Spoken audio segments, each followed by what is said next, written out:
वित्त मंत्री निर्मला सीतारमण ने देश का आम बजट पेश करने के दौरान वित्त मंत्री ने एग्रीकल्चर सेक्टर से जुड़ी कई अहम घोषणाएं की। उन्होंने किसानों के मुद्दों पर नजर डालते हुए कहा कि उनकी परेशानियों का हल निकालने के लिए कई नई नीतियां भी बनाई गई हैं।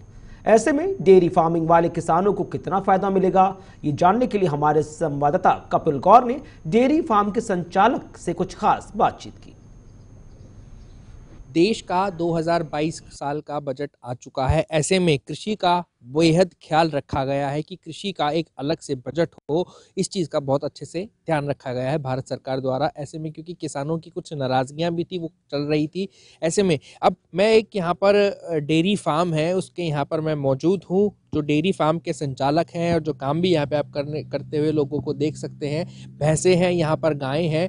इनसे हम जानेंगे कि डेयरी फार्मिंग बहुत प्रचलन इसका आज के समय में है, बहुत मांग बढ़ गई है क्योंकि दूध, दही, घी ऐसी चीज़ें हैं जिनके फिलहाल के कुछ सालों में इतनी डिमांड बढ़ कर के आई है कि लोगों ने डेयरी को ही एक अपना मेन बिजनेस बना लिया है। ऐसे में सरकार भी बहुत सा डेयरी फार्मिंग करने के लिए लोगों को सहूलियत दे रही है, उनको सब्सिडियां तक भी देती है। आइए जानते हैं डेयरी के संचालक से कि उनका काम डेयरी फार्मिंग का किस तरीके से चल रहा है। भाई साहब, आपका नाम क्या है?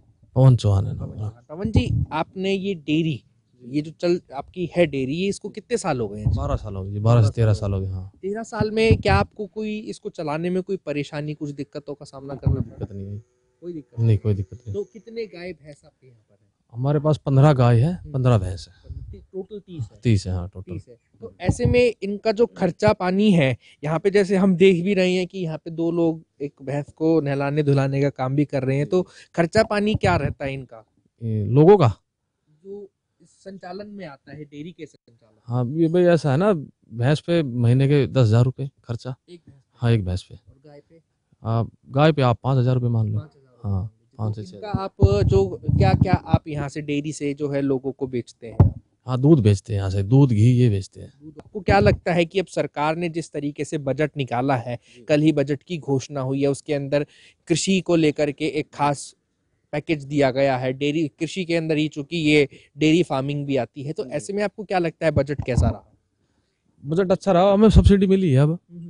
बजट बहुत अच्छा है, सरकार की अच्छी स्कीमें चल रही हैं। अब पहले पता नहीं था, लेकिन अब हमें मिली है सब्सिडी। तो सरकार की तरफ से सरकार ने व्यवस्था की हुई है नाबार्ड के थ्रू जो सब्सिडी मिलती है। पहले आपको नाबार्ड में रजिस्ट्रेशन अपना करवाना होता है, उसके बाद 25% तक की आपको जो है सब्सिडी दी जाती है अगर आप डेयरी फार्मिंग के बिजनेस में है। तो देखिए, डेयरी फार्मिंग का जो बिजनेस है वो आज के समय में बहुत फायदेमंद बिजनेस है क्योंकि सरकार की तरफ से उस पर सब्सिडी दी जा रही है। बजट निकाला है, बजट में फार्मिंग कृषि के लिए खास उसके अंदर स्लैब रखा गया है। ऐसे में जो लोग इस डेयरी फार्मिंग के बिजनेस से जुड़ना चाहते हैं, उनके लिए सरकार ने वेबसाइट पर अपनी सारी जो डिटेल्स हैं वो प्रोवाइड करवा रखी हैं कि उसको देख करके लोग इस डेयरी के बिजनेस में उतर सकते हैं। और जो बजट इस बार का रखा गया है 2022 का, उसमें जो कृषि को स्पेशल स्थान दिया गया है, शायद अब ये हो सकता है कि आने वाले समय में,